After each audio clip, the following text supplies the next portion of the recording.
Hi there, welcome to our recording on how to apply for the Reading Internship Scheme Living Cost Bursary.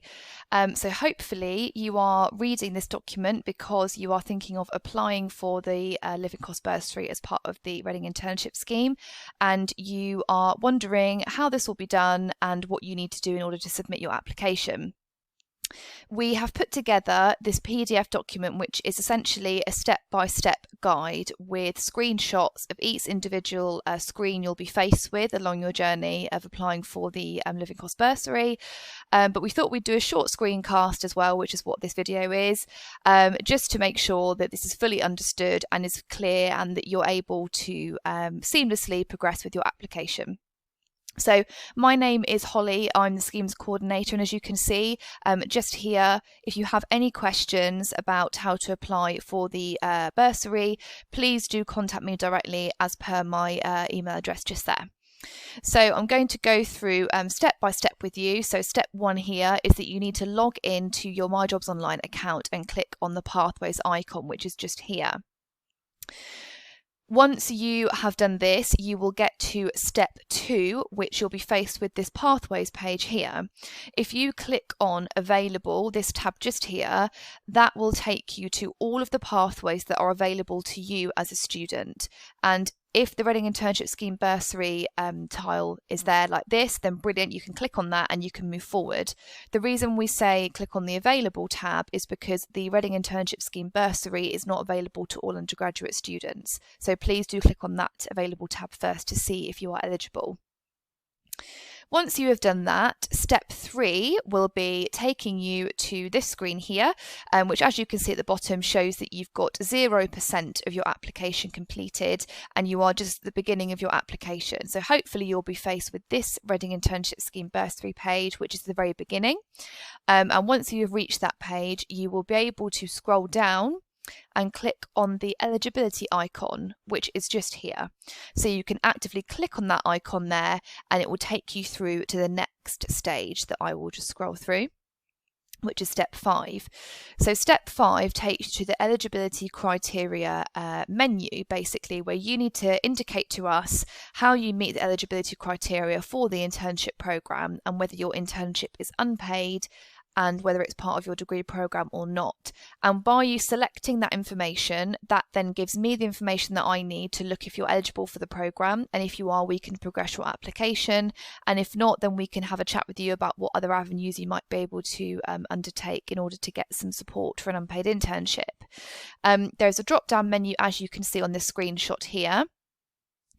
And all you need to do is click on that, and as it says here, please select if you are registered with our disability service, if you're in receipt of the Reading Bursary, or both, and you can do that on the drop-down menu, and then indicate to us if your internship is unpaid and if it's part of your degree program.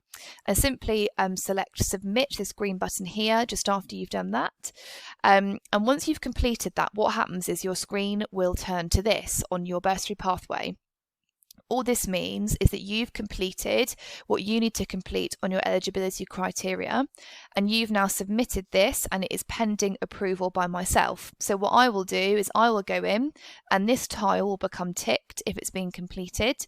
I will go in and check your eligibility criteria internally and say, yep, that's all fine, and progress it to the next stage. So before that happens, this is the screen you'll be faced with. So you'll have a little padlock here which shows that you cannot progress to the next section just yet until I've had a chance to approve your details.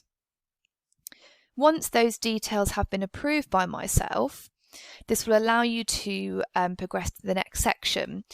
So the section you will have is here, Details, which says Provide Details and Contacted Employer. So again, the Provide Details section is very much for yourselves to complete, which will ask you to complete various details about your internship that you have secured. And then once you have done that, it will show whether I have then contacted your employer in terms of verifying those details. And as you can see on this screenshot, it shows that the previous eligibility criteria is now completed. And that means that I've had a chance to go in and basically approve the details that you've submitted to us.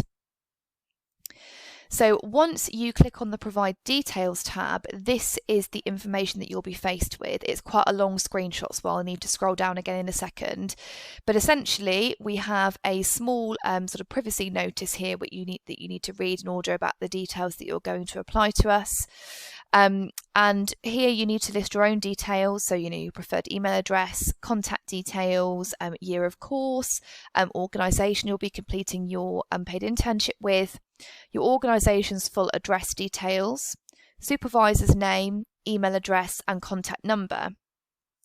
And we ask you to confirm your consent here as to whether you will allow us to use that information to contact your employer and basically confirm the internship that you are hoping to receive the Reading Internship Scheme Living Cost Bursary for. So hopefully you can click yes on that one, and we can then go ahead and do the next stage of our sort of contact. Step 9 is once you've submitted those details and the scheme's coordinator, so myself, has contacted your employer and it's all been confirmed the internship is as is and can go ahead, this is the final screen that you'll be faced with on your Reading Internship Scheme bursary application. So this essentially is a next step section. So once you are onto the next step section, that indicates that you've been successful in your application for a bursary through the Reading Internship Scheme, because we've allowed you to progress onto the next step section.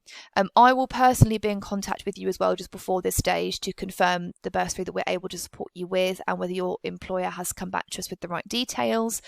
And in the next steps, you will be faced with bank details. So we're not asking you to input your bank details on the system, we're just asking that they are on the RIS portal and the ones that are on there are correct, as we will be transferring our bursary to you through that RIS portal system. So we just need you to have a click on here and click yes, my details are correct, and if they're not, obviously you can log into the RIS portal and get those updated for us ahead of time, just so we can get the bursary to you as quickly as possible. We have popped in as well some information on COVID-19 working, and all this is a link to the government website on COVID-19 with a link there straight to the website to allow you to keep up to date with the latest news and developments on the COVID-19 pandemic. The reason we pop that on there is because obviously the Reading Internship Scheme bursary allows you to secure your own internship, so we're not completing due diligence in terms of checking whether you're doing your internship remotely or not, because you've secured your internship. That's very much up to yourself to decide whether you feel comfortable working remotely and your employer's okay with that, or whether you'll be going into an office-based environment and whether that's COVID secure and what that means. So we do really recommend students just having a look on the government website occasionally, approaching and during your internship, so you can keep up to date with the latest developments and see what you feel is best for you to do in terms of completing that internship. And the final bit of information that we popped on there for students is actually some volunteering information. And again, we've put a link to the government website here about volunteering and what this means, and also rights of volunteers. As essentially your internship is unpaid by your employer, you're more than likely going to be classed by them and by their organisation as a volunteer for the length of time that you complete your internship with them. So we wanted to pop on there some advice and rights of volunteers in case you need to look at anything ahead of time, just to prepare yourself in terms of holiday, leave, things like that, and what you're entitled to. Obviously, the best port of call is to ask your employer directly as well to establish that, but any further information can be found on the government website through that link that we've provided.